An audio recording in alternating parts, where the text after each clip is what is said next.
Hello, in this video, we are going to see how to calculate the grade of students using Java. All the necessary dependent libraries and code snippets used in this video is available in description. We use kandi to find our code snippets. Go to kandi.openviewer.com. Here, our search query will be enter students grade rank. Here we can see a lot of code snippets.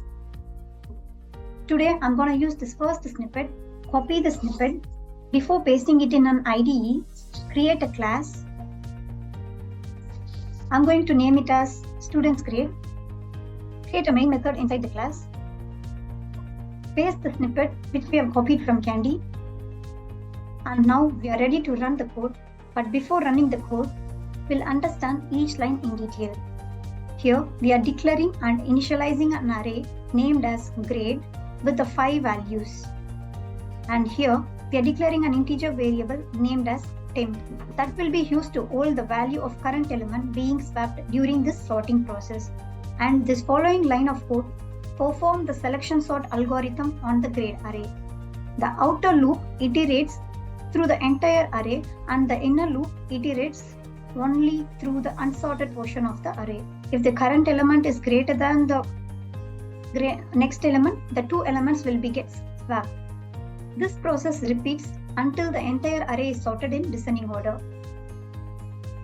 And this is the ascending order print logic. And this is to print all the elements except the last one with the new line element.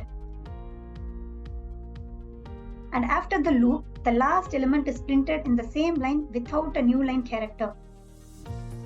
And this logic is to print in a descending order. This for loop prints elements in a reverse order, that means a descending order.